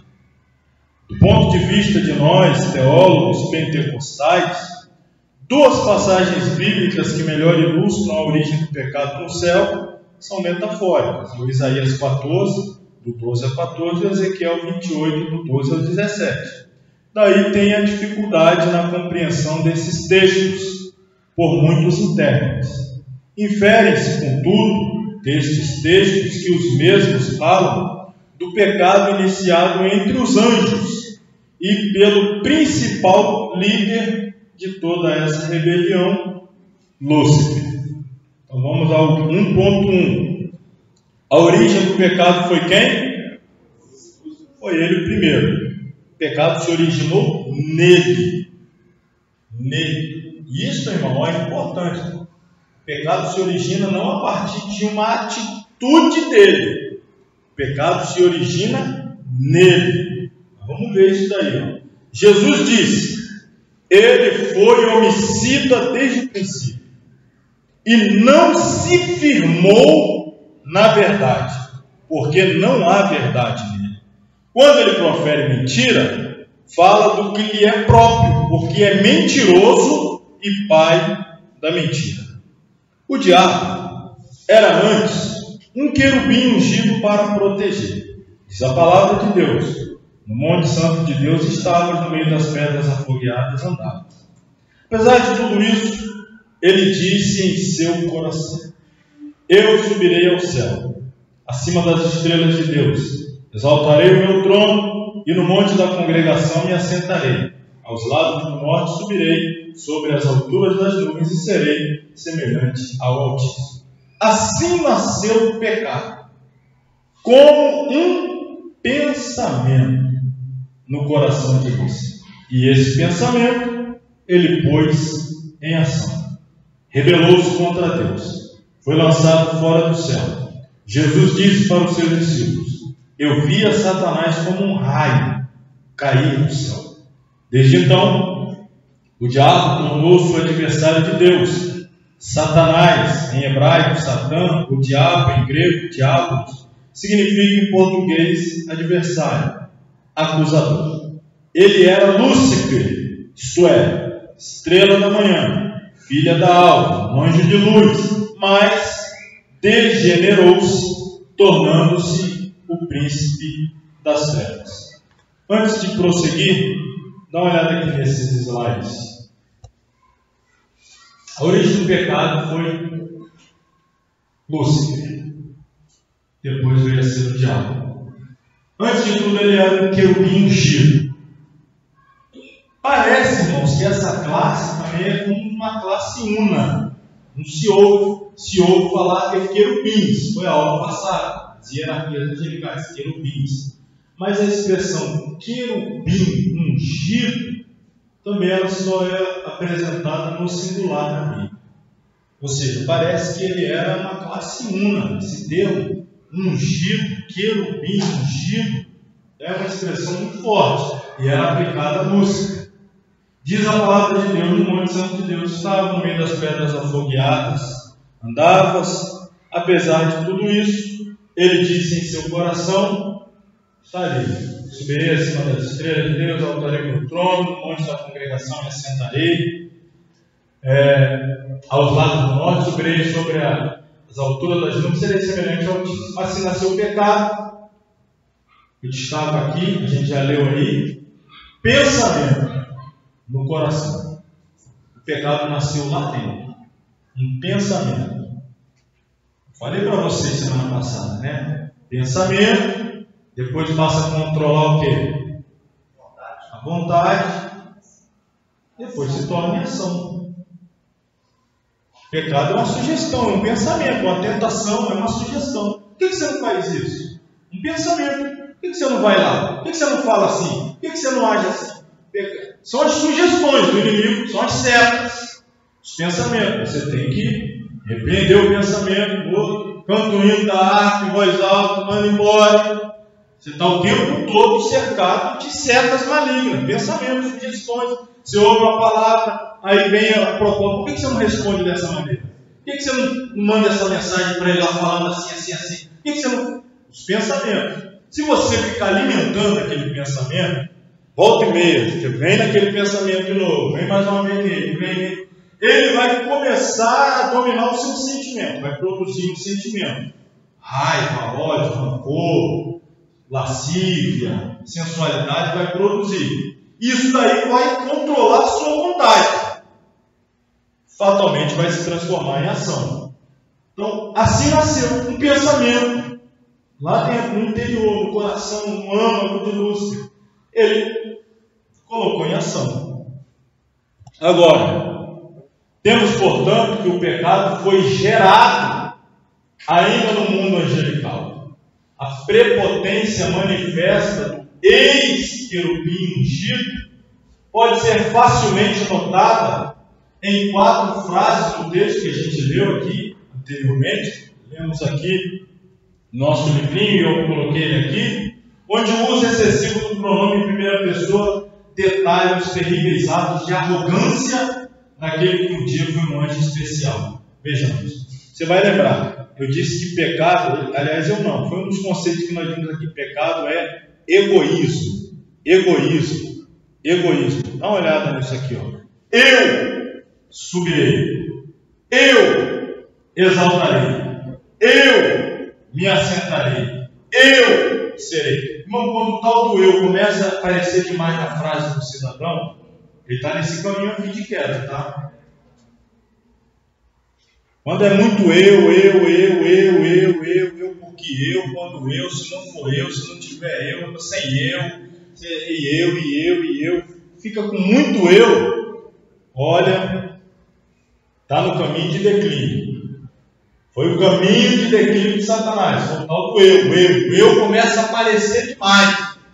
Tem pregador, irmão, que eu fiz isso, eu fui tal lugar quando eu preguei, aí depois eu botei a mão e eu profetizei, e irmão, para não ficar só na minha palavra, deixa eu ler aqui um salmo também, para não dizer que se eu preguei sobre é só eu.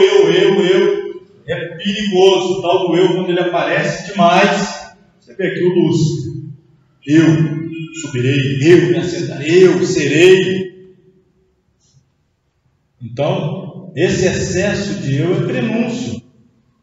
Você vê que lá na tentação, ele faz Eva querer pensar no eu. Eu disse aqui para vocês. Foi isso que ele... Eva, por que Deus não deixa você comer? Por causa disso. Não. Mentira de Deus. Se você comer o seu ego, você vai ser uma pessoa mais sabida, mais entendida. Seus olhos vão se abrir. Deus está querendo impedir o crescimento do seu eu. Deus está querendo tolir o avanço do seu eu. Deus não está se importando com o seu eu, com o seu ego. A Eva começa a considerar o eu dela, o ego dela, e deixa a vontade de Deus de lado. É o eu.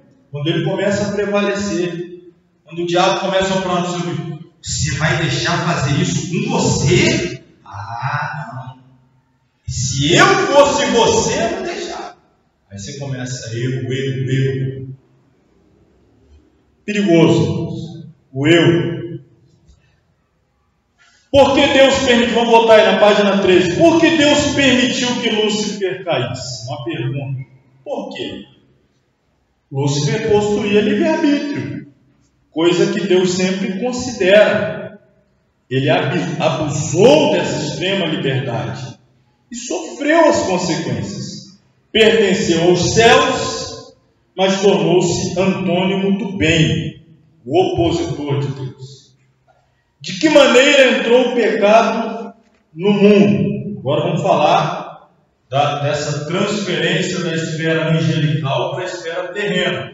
O pecado ele se origina na esfera angelical, se origina em Lúcifer, no interior de Lúcifer, através desses sentimentos egoístas, esse desejo de ser como Deus, essa revolta, essa rebelião. A revolta é em não aceitar ser aquilo que Deus o criou para ser e querer ser aquilo que Deus não criou para ser. Isso é outra coisa que volta e meia nos aflige. Volta e meia nos aflige. São estratagemas de Satanás para nos emperrar espiritualmente. Você começa a fazer comparações. Por que Deus tem só isso para mim e tem tudo aquilo para ele? Por que eu não posso ser? Por que eu não posso ser como ele? Ter a vida dele? O mesmo pensamento que teve, por exemplo, Azar, olhando para os ímpios e olhava para si. Desejava ser o outro e não estava satisfeito em ser quem era. Isso acontece demais. O inimigo age dessa maneira, tentando produzir complexo de inferioridade, fazendo você pensar de si mesmo menos do que de fato Deus lhe criou para ser, ou o contrário, né? Esse complexo também de superioridade, querer ser mais. O perigo está nesses extremos. Precisamos ser cuidadosos. Então vamos ver aí de que maneira entrou o pecado no mundo. O mal do pecado havia entrado no universo. Porém, o homem vivia no paraíso em absoluta inocência, em pleno gozo e perfeita comunhão com Deus. De que maneira esse quadro tão perfeito foi desfeito?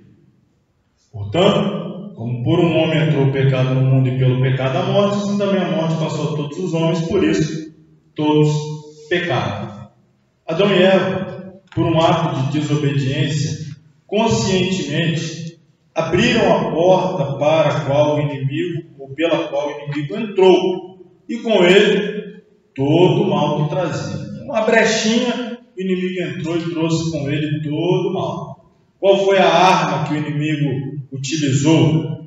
Foi a tentação. Ele continua usando essa mesma arma. A Bíblia nos relata esse acontecimento de modo detalhado. Essa narração não é, como os materialistas afirmam, uma lenda.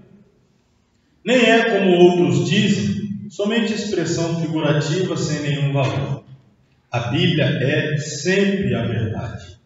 O apóstolo Paulo acreditava no fato descrito em Gênesis 3, pois escreveu sobre ele.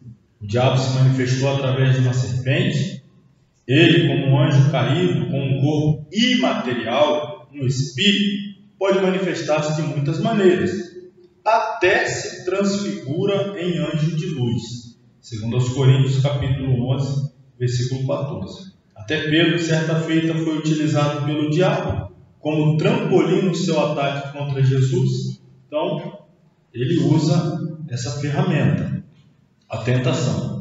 A estratégia, como ele colocou em ação aí a operação tentação. Qual foi a estratégia da operação tentação?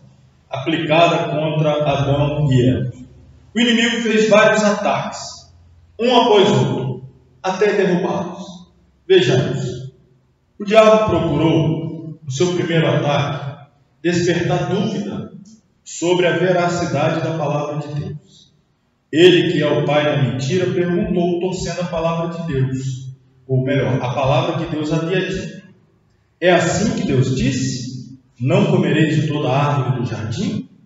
Porém, Deus havia dito, de toda a árvore do jardim comerás livremente, mas da árvore da ciência do bem e do mal dela não comerás. Quando Eva, na sua réplica, fez referência ao que Deus havia dito sobre a árvore no meio do jardim, o diabo torceu novamente a palavra.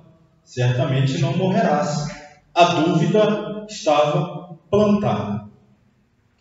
Antes de prosseguir, eu vou parar aqui mais uma vez. Eu sempre destaco esse ponto, irmãos. A dificuldade ou a incapacidade ou a negligência em relação ao que diz a palavra de Deus é uma porta sempre aberta para o inimigo poder encontrar o espaço de entrar e fazer aquilo que ele quer. Ele percebeu de alguma maneira que teria êxito, colocando dúvida em Eva a respeito do que Deus havia dito. Eu quero fazer aqui com vocês algumas considerações.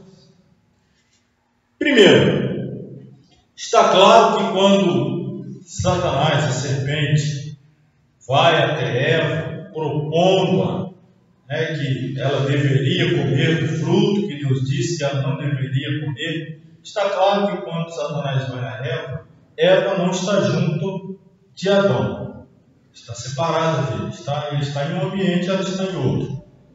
O inimigo viu isso uma oportunidade e não queria tentá-los quando estivessem juntos, talvez porque na unidade eles eram mais fortes, talvez porque com aquelas... E a gente deve considerar também que possivelmente, observe o que eu vou dizer, possivelmente, o que Deus disse acerca das árvores, do fruto, do que poderia, do que não poderia, possivelmente Deus disse tudo isso a Adão, sendo Adão, portanto, responsável de transferir as informações recebidas de Deus para Eva. Adão, portanto, seria o receptor primário da revelação e Eva a receptora secundária. Deus falou para Adão e ele, como líder, o chefe estabelecido por Deus, como cabeça, tinha a responsabilidade de instruir Eva. Então, vamos agora a uma outra consideração. Vou fazer até uma enquete. Já sei até a resposta, vamos ser massacrados aqui, mas vamos lá. O que os irmãos acham? O Adão era um péssimo professor ou a Eva que era uma péssima aluna? Quem acha que o Adão era um péssimo professor?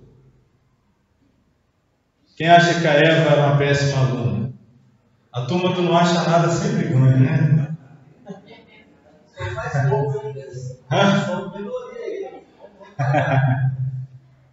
Será que o Adão era bom professor? O Adão ensinava bem?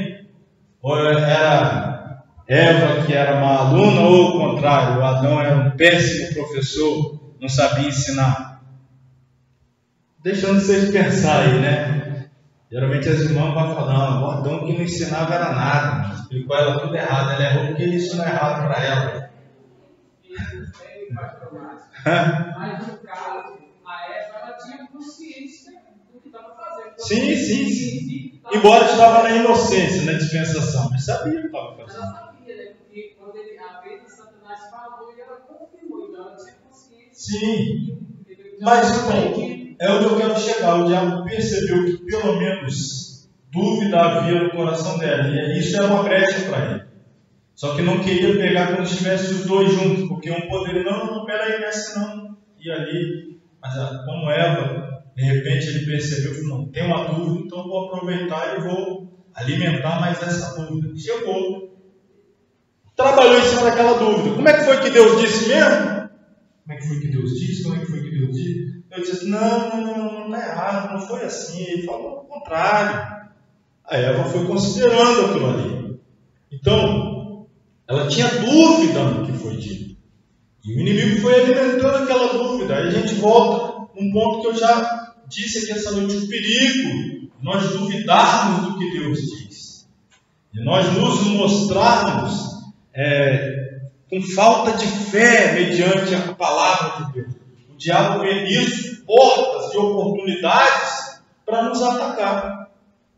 Se ele percebe que você duvida de algo que Deus falou, ele volta e meia vai jogando isso para você para bater a sua fé. Aí, Deus falou até agora nada. Aí, tá vendo aí? O outro lá, Deus falou depois de você já aconteceu. Como você falou antes, até agora nada. Ele percebe que você está duvidoso. Opa, aquilo ali para ele, a sua fraqueza é a força dele. É isso? Aonde está a sua fraqueza é a força dele. É aqui que ele vai. Isso aqui ficou duvidoso, não acreditou não. Está meio assim, então é aqui que eu vou sempre lançar minha cena. Olha aí, já passou mais uma vez. O profeta falou, tá? Falta pouco tempo. Que pouco tempo é isso? Já foi mais um ano de novo. Olha aí. Você insistindo com esse Deus. Esse Deus nem se importa com você. Aí você fica abatido. Não vem na igreja, vem triste, não abre a boca para dar uma glória a Deus e tal. Aí o diabo fica alegre. A fraqueza dele. Aí, vou sempre jogar dúvida aí. Então, ele percebeu que Eva tinha alguma dúvida, não tinha firmeza. Foi que Deus disse? Como é que Deus disse? E por outro lado também, um terreno fértil para considerar a proposta que ele estava fazendo. No coração de Eva era um terreno onde ele poderia lançar aquela semente e ele ter êxito. Você pode ser como Deus. Encontrou no coração dela um resquício de vaidade, de desejo, de ser mais do que era, alguma insatisfação. Estou pegando como exemplo para que nós apliquemos a nossa realidade, porque vivemos constantemente em batalha contra as trevas, e o inimigo constantemente usando as mesmas estratégias contra nós. Então ele percebe. Às vezes você diz, às vezes você... Claro que ele não sabe o seu pensamento, ele não lê o seu pensamento, mas só que ele lê as suas mensagens criptografadas que você manda para os outros aí, da criptografada de ponta a ponta, né? Você até deleta depois, mas ele já leu aqui, ó, as insatisfações, essas coisas, ele vai pegando e vai se aproveitando para trabalhar em cima daquelas fraquezas. Então, voltando aqui, ó, o que ele faz? Ele vê que Eva tinha dúvida. Quando Eva, na sua réplica, fez referência ao que Deus havia dito sobre a árvore do jardim, o diabo torceu novamente a palavra. Não, certamente não morrerás. A dúvida estava plantada. Aí vem o segundo ataque. Opa, plantei a dúvida, deu certo. Ela ficou, não foi precisa ali quando ele falou, está repreendido Satanás. Deus falou e está falado, acabou, vai para... Não, ele lançou uma proposta contrária, ela ficou pensativa. Ele, opa, já consegui a primeira vitória, já está duvidosa. Segundo ataque, tinha por alvo colocar dúvida em relação às intenções de Deus para com eles, insinuando que Jeová não queria que os homens fossem tão felizes como ele, Deus, pois não gostaria que tornassem tais como ele. O diabo disse: Deus sabe que no dia em que dele comerdes, se abrirão os vossos olhos, e sereis como Deus, sabendo o bem e o mal. Então, estava duvidosa. Aí o segundo ataque. Sabe por que Deus não falou a verdade para você? Porque Deus não está interessado no seu bem. Deus não quer o seu bem. Deus não quer te ver feliz. Tem gente que acredita nisso, irmão. Tem gente que acredita nisso. Não, eu nasci para sofrer mesmo. Deus me colocou nessa terra mesmo. Evangelho é isso mesmo. É cara arrastado no chão até o final da vida mesmo. Às vezes a pessoa acredita nisso de uma forma que ela mesmo se pune e se priva de ter alguma alegria no Espírito, na presença de Deus, alguma realização. Ela passa a ter isso até como: tem alguma coisa errada, eu estou feliz. Acha que alguma coisa errada. Não, o Evangelho é sofrimento, é dor, Deus quer o seu mal. Isso às vezes é coisa que o diabo vende também. Vendeu para ela, ó, Deus quer o seu mal, tá? Deus não quer o seu bem. Por isso ele está proibindo proibindo essas coisas de você. Olha a inversão. Por que Deus proíbe? Porque Ele quer o seu mal. Se Ele quisesse o seu bem, não proibia. As pessoas pensam assim, para é verdade. Eu vou lá para fora onde nada é proibido. Porque Deus, o negócio de Deus, não pode isso, não pode aquilo, não pode isso. E esse tanto de não pode é porque Deus não quer o meu bem. As pessoas acreditam nessas propostas de diabo.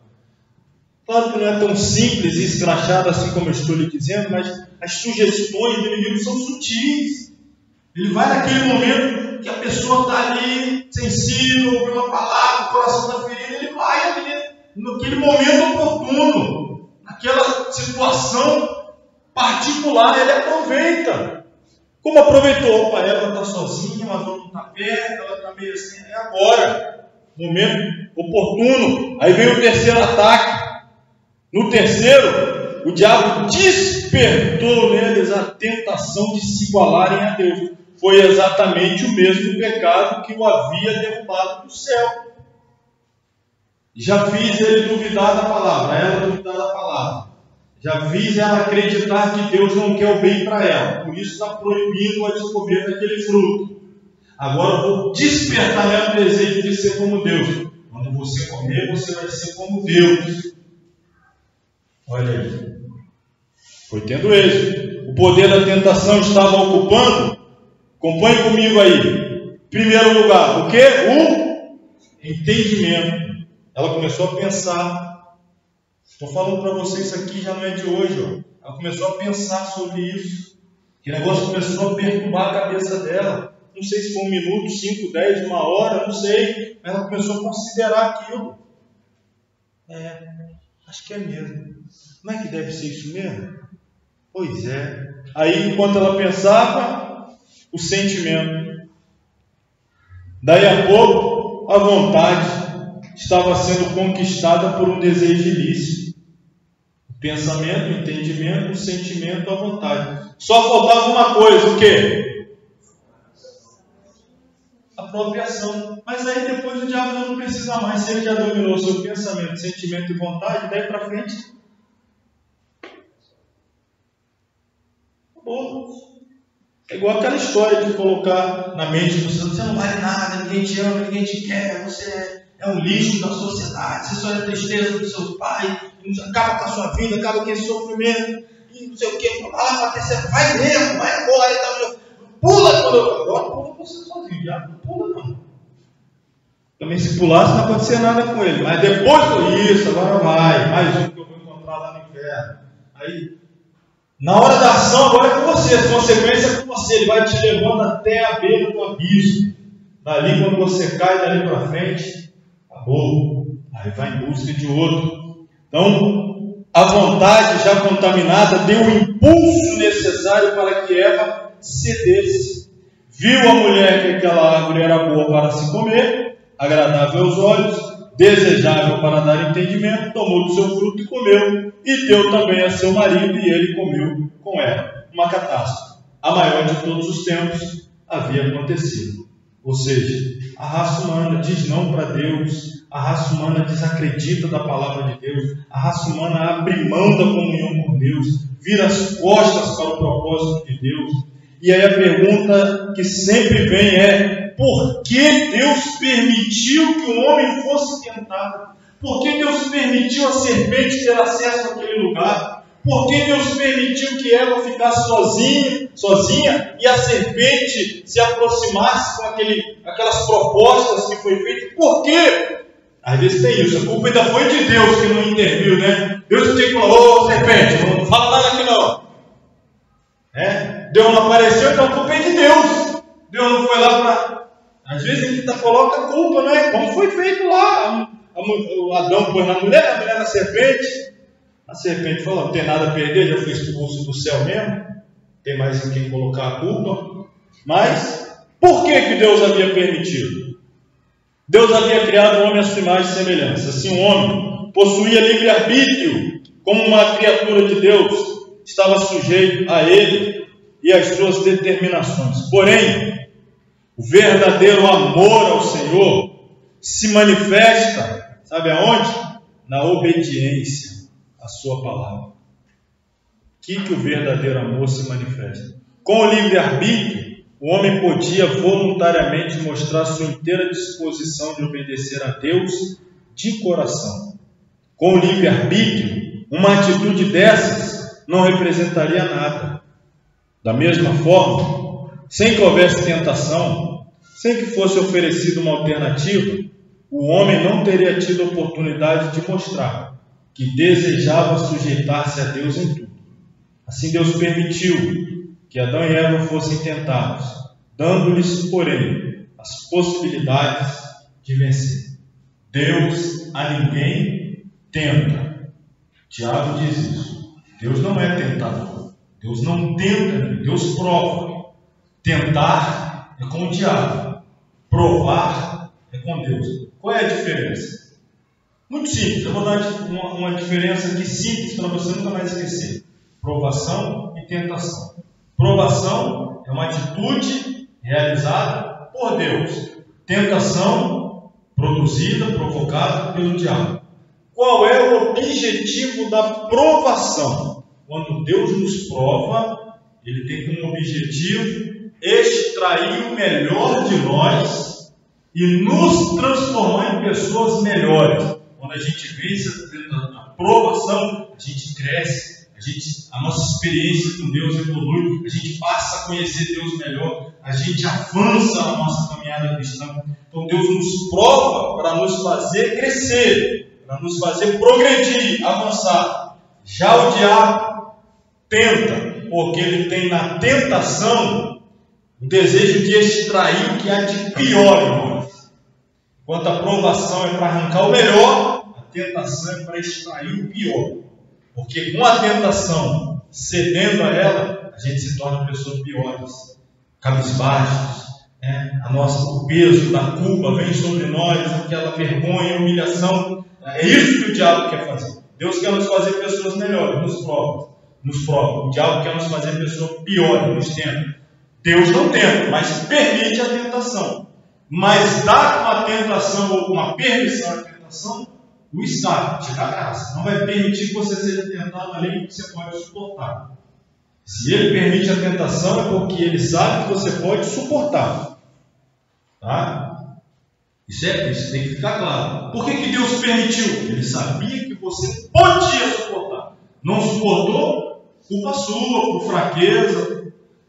Não sei, mas você podia suportar. Deus conhece a estrutura de cada um. O mesmo diabo que foi até Deus, pedir a Deus para fazer o que fez na vida de Jó. E Deus disse, pode fazer comigo, tem estrutura, tem minha autorização, porque eu sei que ali é fiel. E no final de tudo vai continuar fiel e mais fiel ainda. O mesmo diabo foi falar com Jesus, pedindo autorização a Jesus para se andar com Pedro. E Jesus disse para Pedro, Pedro, o diabo me pediu para se andar com a sua vida e eu não deixei. Pedro devia ter deixado. Devia ter deixado. Pedro, não deixei, Pedro. Você vai me tentar, 3 vezes você vai me negar. Eu te negar? Eu morro, mas não te nego. Pedro não se conhece. Jesus não permitiu o diabo se andar com Pedro, ele negou 3 vezes. Está lá, dentro do mesmo contexto, irmão, é na mesma história. Ele diz lá, o diabo me pediu e eu não permiti. O Pedro ainda fica bravo. Eu dou a minha vida, vou até o final. Eu não deixei. Pedro dizendo, eu confio em mim. Jesus, mas eu não. Eu não. Então ele sabe quem tem estrutura e quem não tem. Adão e Eva tinham estrutura, tinham condições, mas pecaram. O livre-arbítrio é justamente isso, é a oportunidade que nós temos de demonstrar para Deus que nós o amamos, que nós temos 2 oportunidades, 2 possibilidades, 2 propostas, e nós dizemos não à proposta do inimigo e dizemos sim à proposta de Deus. Dizer sim para a proposta de Deus, quando só temos diante de nós a proposta de Deus, isso não prova nada. Quando dizemos sim para Deus, quando estamos diante de uma proposta do inimigo e uma de Deus, e a gente vira as costas para o inimigo e abraça de Deus, aí se prova a nossa fidelidade, a nossa fé, o nosso amor. Então Deus permite, para que a gente demonstre a prova da nossa fé, da nossa fidelidade. Deus também permitiu que o seu próprio filho fosse tentado. Jesus passou por uma prova muito mais dura, porém Jesus venceu e permaneceu sem pecado, tendo voltado do deserto da tentação, cheio do Espírito Santo. Olha o que o autor dos Hebreus diz: aprendeu a obediência por aquilo que padeceu, e agora pode ajudar a todos que são tentados. Então, aí está, irmãos, a tentação é uma realidade. A tentação começou no Éden, o primeiro casal cedeu à tentação, o pecado que havia entrado no universo entrou na esfera humana, e na semana que vem, permitindo Deus, nós vamos começar a falar sobre a transmissão do pecado. Como é que o pecado de Adão, cometido há quase 6.000 anos atrás, me atinge meu filho, minha filha, meus filhos, seus filhos, netos, as gerações que ainda virão. Como é que o pecado que foi cometido lá atrás ainda influencia a sociedade dos nossos? Como ele foi transmitido? Como é que se dá a transmissão do pecado? Então nós vamos ver na próxima semana, se assim o Senhor nos permitir. Amém? Vamos encerrar. Quase 9h30, estamos dentro do horário. Muito obrigado mais uma vez a todos que vieram. Muito obrigado a todos que acompanharam a aula aí, aos irmãos de longe. Mais uma vez, lembro de se inscrever no canal, de continuar acompanhando as aulas, compartilhar para outras pessoas. Vamos continuar crescendo no conhecimento da palavra e na graça do Senhor. Vamos ficar sobre os pés, vamos orar, agradecer a Deus. Todos pegaram as provas que foram feitas. Quem não pegou, depois procura ali para pegar suas provas, as que já tinham sido feitas, a exceção dessa última agora, né? As que vocês já tinham me entregado antes, já corrigi todas e estamos entregando ali. Vamos orar. Santo Deus e Pai, mais uma vez rendemos graças ao Senhor por esta aula, que mais uma vez nos abençoou, nos fez refletir e crescer no conhecimento da Tua Palavra. Pedimos agora a Tua bênção no retorno aos nossos lares, leva-nos em paz, livrando-nos de todo mal. Dê-nos um fim de semana abençoado em Tua presença, Pai. Te adorando, Te louvando, Te servindo, com toda a gratidão, entusiasmo e força do nosso ser. Porque o Senhor tem nos livrado de todo mal, o Senhor tem nos libertado, nos redimido, para que nós possamos Te louvar e Te adorar. Então ajuda-nos a Te servir da maneira que o Senhor merece, para a glória do Teu nome. Assim oramos a Ti em nome de Jesus. E que o grande amor de Deus, o nosso Pai, a graça do nosso Senhor e Salvador Jesus Cristo, a comunhão e a consolação do Espírito Santo seja com todos que amam e aguardam a breve volta de Jesus. E todos digam amém.